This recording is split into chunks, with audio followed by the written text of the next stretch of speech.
What's up, everybody, and welcome back to the channel. I have a confession. I was never really a big Black Ops zombies mode player. I played a lot of Left 4 Dead and Left 4 Dead 2 back in the day, and that pretty much scratched my itch when it came to zombie games. So I never really got into it too much when we had zombies mode in the other Black Ops games. I've always, in any case, been more of a Modern Warfare fan than a Black Ops kind of fan, right? So I have to say I've been having a lot of fun with the zombies mode of Cold War, and what I wanted to look at today was just basically, I would say, like, the way that I start every run, and like a perfect start for me in a way.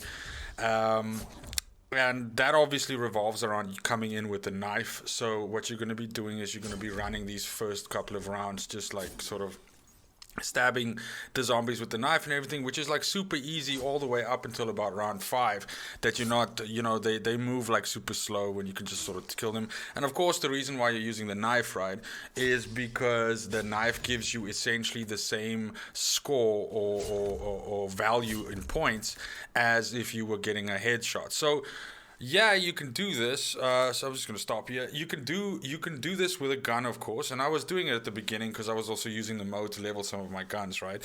But it's not gonna be as efficient unless you're killing everything with headshots. So I mean, that's point number one, right?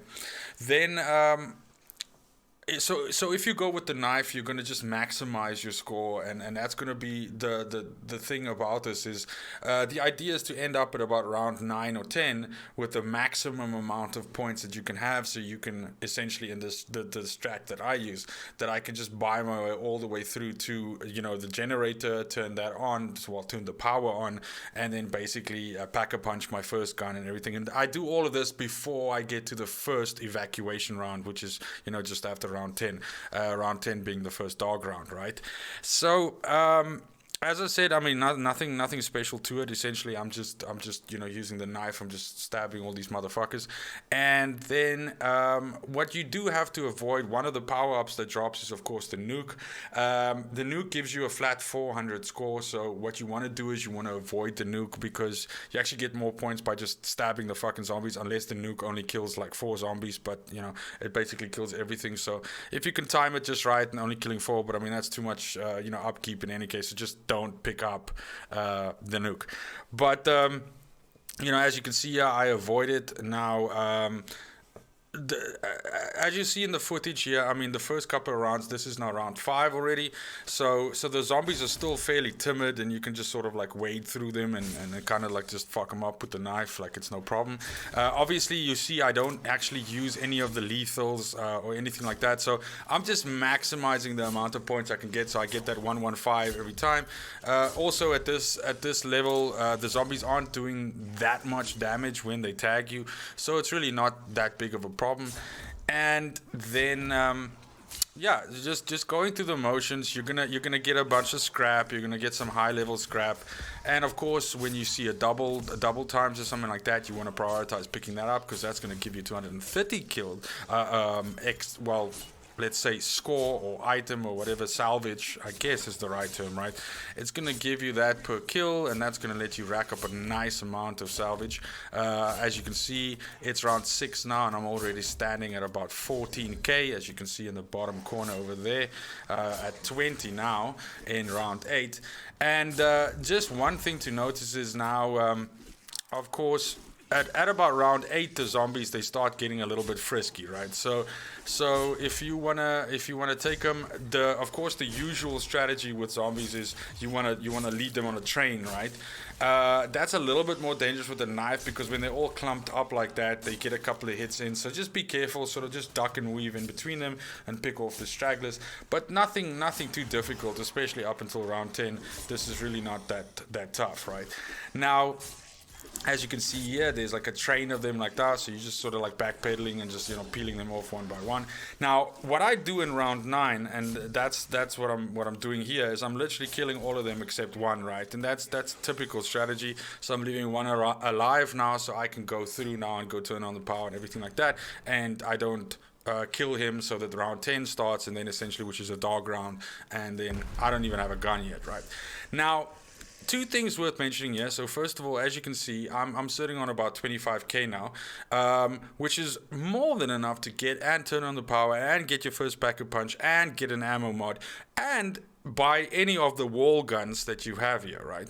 Now, sorry, excuse me. The thing is that whether you bring in your own gun, so let's say for instance you've built a gun and you brought that in, then of course you already have a gun, so then you'll skip the next part. But generally speaking, what I do is every single run, especially if I'm trying to go high level or if I'm trying to extract at 31 or something like that to maximize the amount of XP and everything like that, is you gotta get the Gallo SA12. I think out of all of the guns that you can buy off the wall, it's by far the best, just because it's got a good combination of attachments, because of its value in terms of its the mod value, so it's rare, right? And it just, shotguns fucking own in the zombie mode in any case. So whether you're using the Hauer or the Gallo, both of them are going to be pretty good, but by far the Gallo is obviously, you know, the best, right? So as you can see, this is still around 9. I've come in, I've turned the power on now, and then, you know, you get your 2 terminals, and then of course in every run as well I do the Easter egg, right? So the Easter egg that I'm talking about is, you know, that popular meme with the 4 guys with the coffin. So the Easter egg involves you, as soon as you turn on the power and you go through the portal. For those of you that don't know, but I think this is like the most non-secret Easter egg anymore, because everybody fucking knows it, right? Is as soon as you go through the anomaly, you bring it back. As you can see, this is all still in round 9. I've still got 16,000 salvage left, or points left, and now I can come through. I can pack a punch the first time on the Gallo, which is fucking ridiculous, and I can get my ammo mod. And now what I do is I do the Easter egg, so I get the 5 orbs. The first one's there, the second one's up there, the third one's back here behind the little transformers, I guess. The fourth one is down here, and then the fifth one is the awkward shot one. It's in the smaller room here, and you get that. As soon as you get that, you're gonna go through to the Easter egg area, which is like a little bit of a part that you have to watch. You have to finish watching the whole thing, which is this little dance that they do. Now, something that I do want to mention that happens to me, let's say 1 out of every 3, I guess, runs or something like that, is that when I transition from the map to the Easter egg, then at this point it actually kills that last zombie, so that as soon as the Easter egg finishes and you come out of this, before you even open the chest, it's a dog round, right? And this is why it's important for you to, at this point in time, probably have a gun, right? Because yeah, you can kill those first 5 or 6 dogs with a knife, but it's a you know, you're gonna have to get froggy and kind of be like fucking cute with that to get that done. But nonetheless, sometimes what happens is that last zombie doesn't die. So I go through this entire sequence, you go through the Easter egg, and then at this point it's still around 9. That one zombie still fucking running around being an idiot, and you can just go down, open up the Easter egg, and, you know, get what you're looking for. So as I said, the Easter egg, you come out of it, the zombies, they drop the chest. Now this chest, as you can see, dog round. So first I'm gonna go ahead and clip these dogs, which is no problemo with the fucking Gallo, with the first pack-a-punch. I mean, it's ridiculous. It's stupid strong, right? So I'm just gonna clip these 5 guys quickly, and then I'm gonna open the chest. Now, this Easter egg, of course, for those of you that don't know, it has a chance of having a wonder weapon in there, it has a chance of having a ray gun in there, or generally speaking, it just has a pretty high roll on a gun. I think in this particular one, I just got like an epic tier 4 weapon, but you do get a whole bunch of salvage as well. And then, of course, this is the one of the other reasons to do it, is you get a free Juggernog perk, which you don't have to buy. So that's pretty fucking cool.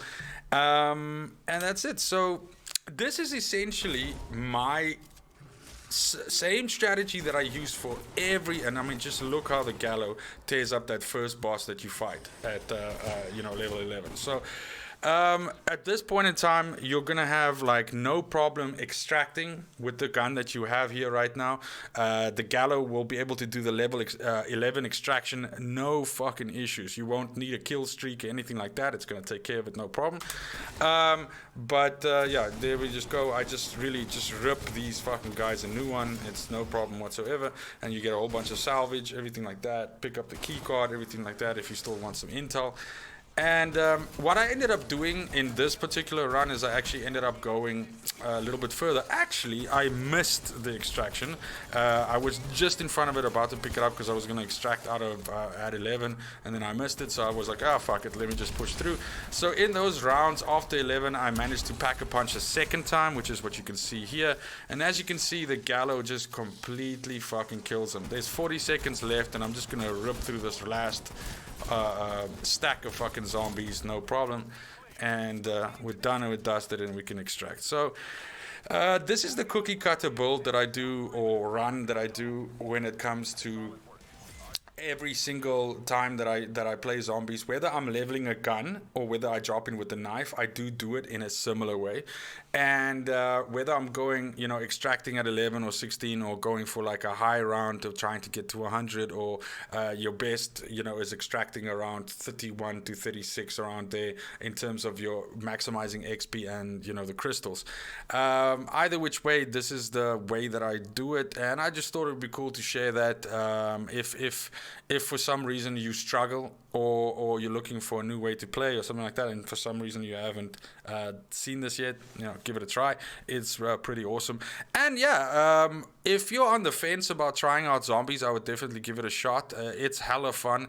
I mostly play solo, but I'm sure that it's even more fun with playing with guys and everything like that. I haven't played with a whole bunch of randoms, and I'm actually still trying to convince my friends to take the plunge as well. But it's a lot of fun, and I believe they're adding a whole bunch of stuff now when the integration happens on the 15th. So I guess it might be hoping for too much, for a new map or something like that, but maybe we'll have some new monsters. There's definitely some new intel and calling cards and things that have been added. And of course, this coming weekend, it's double XP weekend, if I'm not mistaken. That starts on Saturday, so you can definitely use zombies mode to farm a lot. But either which way, thanks for joining. Go ahead and comment below if there's anything else specifically that you want to see with the zombies content. I'll probably be playing this still for a while, so I'm kind of pivoting between this and the other game whose name I shall not be said or mentioned, that came out on the 10th, which is everybody's playing. So I'm not even gonna bother them making any content about that, because it's just like everybody and their grandmother is playing it right now. But otherwise, thanks for the support. Thanks for watching the channel. Go ahead and, like I said, mention if there's anything that you'd like to see specifically with zombies. Otherwise, have fucking fun. Enjoy the game. It's really cool. Go and get it if you don't have it. It's on sale at the moment, Cold War, I believe, for like 33% less. Otherwise, enjoy your morning, enjoy your evening, wherever the fuck you are, and take care.